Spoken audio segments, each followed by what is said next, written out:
وَلِلَّهِ عَلَى النَّاسِ حِجُّ الْبَيْتِ مَنِ اسْتَطَاعَ إِلَيْهِ سَبِيلًا، اور اللہ کا حق ہے اپنے بندوں پر کہ وہ حج کریں اس کے اس گھر کا، جو کوئی بھی استطاعت رکھتا ہو سفر کی۔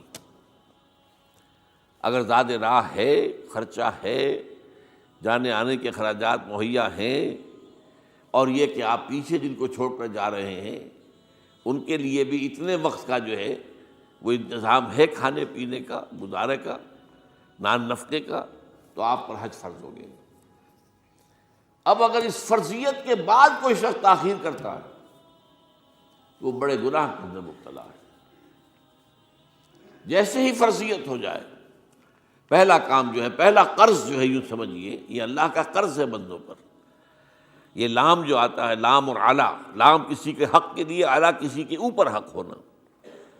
وَلِلَّهِ عَلَى النَّاسِ حِجُّ الْبَيْتِ مَنِ اسْتَطَاعَ إِلَيْهِ سَبِيلًا، یہ تو اللہ کا حق ہے لوگوں پر، لوگوں کے ذمے، یہ قرض ہے اللہ کا کہ اس کے گھر کا حج کریں، جائیں، طواف کریں، اور جو بھی اس کے مناسک ہیں ادا کریں، اور وہیں پر قربانی کا بھی ہے۔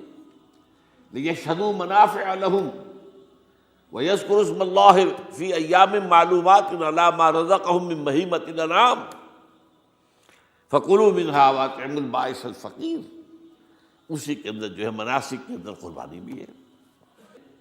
افریقہ میں آپ کو معلوم ہے، شمالی افریقہ میں زیادہ تر لوگ جو ہیں جیسے کہ ہندوستان پاکستان میں ویسے ہیں، لیکن آپ جنوب میں چلتے جائیے تو رنگ گہرا ہوتا چلا جائے گا، انتہائی سیاہ رنگ وہ بھی ہے، سب آ رہے ہیں، شکلیں جدا ہیں، زبانیں جدا ہیں، لیکن سب کے سب جو ہے ایک ہی نغمہ ان کی زبان پر ہے ایک ہی نغمہ، کہیں واضح کہیں مبہم، وہ ایک ہی مذہب، لبیک اللہم لبیک، لبیک لا شریک لک لبیک، ان الحمد والنعمت لک والملک لا شریک لک۔ اب یہ ترانہ ہے، توحید کا ترانہ ہے، اور گونج رہی ہے اس وقت، آپ اندازہ نہیں کر سکتے کہ وہ پوری سرزمین گونج رہی ہوگی اس ترانے کے ساتھ، کیونکہ تھوڑی تھوڑی دیر کے بعد نئے قافلے داخل ہو رہے ہیں۔ ابھی ایک قافلہ جو ہے اس نے سعی مکمل کی ہے، اس کا شامل ہو گیا، بلکہ اس کے دوران ہی ابھی اس کا ختم نہیں ہوا کہ تیسرا قافلہ چلا رہا ہے۔ وہ تو یہاں تو ظاہر بات ہے کہ میں نے چونکہ ایک نقشہ اپنی نگاہوں سے دیکھا ہے، مدینہ منورہ سے اور مکہ مکرمہ جاتے ہوئے رات کے وقت، کہ کہیں جو ہے وہ روشنیوں کی وہ قطار ٹوٹتی ہی نہیں تھی، مسلسل معلوم ہوتا ہے کہ سڑک کے اوپر گاڑی ہے، مسلسل، کہیں اس کے اندر وقفہ ہے ہی نہیں۔ اتنے بڑے پیمانے پر، اتنے بڑے پیمانے پر، اتنے بڑے پیمانے پر لوگ جمع ہو رہے ہیں۔ زبانیں جدا ہیں، ایک دوسرے کی زبان نہیں سمجھتے، لیکن ایک زبان اور بھی ہوتی ہے جو بغیر بولے سمجھ میں آتی ہے، اس سے معلوم ہوتا ہے سب کے لیے محبت ہے، ہمارے بھائی ہیں، تمام مسلمان ہیں۔ بعض کے اندر یہ محبت کا جذبہ زیادہ ہے۔ ترکوں میں انڈو پاکستان کے لوگوں کے لیے بہت محبت ہے۔ اب وہ بات جو نہیں کر سکتے، سمجھا نہیں سکتے، لیکن ان کی آنکھوں سے، ان کے انداز سے وہ محبت ٹپکی پڑتی ہے۔ تو عالمگیریت جو ہے اسلام کی، ہمگیریت، عالمگیریت، آفاقیت، اس کا جو مظہر نظر آتا ہے وہاں کا۔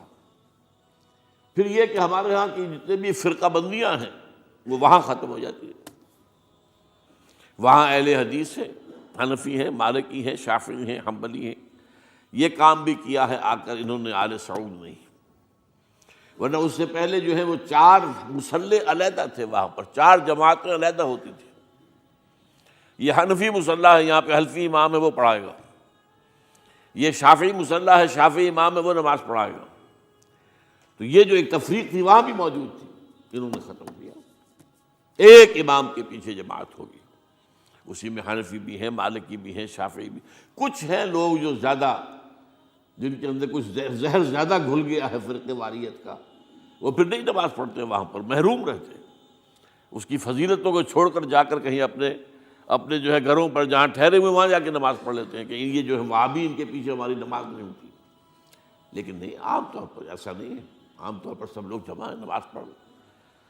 اور ایک سب سے بڑا مشاہدہ جو ہوتا ہے، جو مجھے سب سے پہلے ہوا تھا پہلے حج میں، یہ 1962 کی بات ہے، تو میں نے محسوس کیا کہ یہ نماز کے اندر اختلافات جو ہیں اسلام مسلمانوں میں صرف اتنے ہیں کہ جس سے جماعت نہیں ٹوٹتی. اختلافات ہیں، رفع یدین ہے یا نہیں ہے، آمین بالجہر ہے یا نہیں ہے، اختلافات تو ہیں، لیکن جماعت نہیں ٹوٹتی.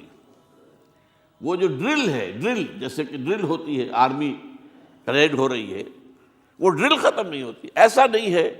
میں نے جب سوچا اگر کسی مسلک کے نزدیک رکوع بھی دو ہوتے جیسے سجدے دو ہیں، تو وہ لوگ تو ایک رکوع کے بعد دوسرا رکوع کرتے اور باقی لوگ سجدے میں چلے گئے ہوتے، جماعت ٹوٹ جاتی. یا اگر کسی کے نزدیک ہر رکعت کے اندر جیسے رکوع ایک ہے سجدہ بھی ایک ہی ہوتا، تو کچھ لوگ تو ایک سجدہ کر کے کھڑے ہو جاتے ہیں اور دوسرے لوگ جو ہے دوسرا سجدہ کر رہے ہوتے، جماعت ٹوٹ جاتی. تو یہ میں سمجھتا ہوں کہ یہ کس کی حکمت ہے، کس نے یہ طے کیا کہ ٹھیک ہے آپ میں رنگا رنگی بھی ہو، اے ذوق اس چمن کو ہے زیب، اختلاف سے اختلاف بھی ہے، رفع یدین بھی ہو رہا ہے، آمین بالجہر بھی ہو رہا ہے، نہیں بھی ہو رہا ہے، سب کچھ ہے، لیکن وہ اجتماعیت نہیں ٹوٹ رہی.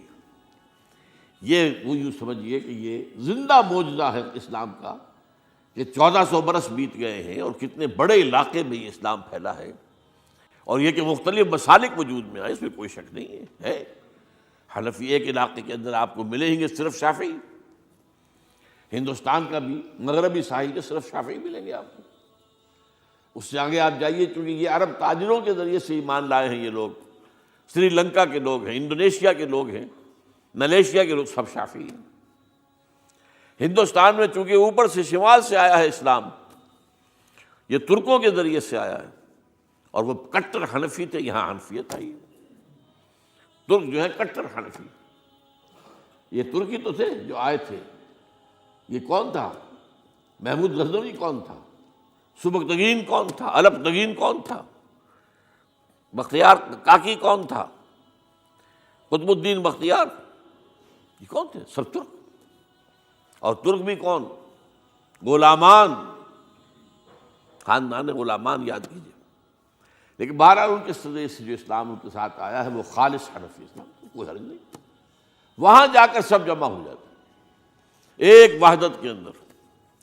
تو یہ چند مشاہدات وہاں کے ہوتے ہیں جو ہماری ظاہری آنکھوں کو بھی نظر آ جاتے ہیں، جس کا کہ قلب کے اوپر بڑا گہرا اثر پڑتا ہے.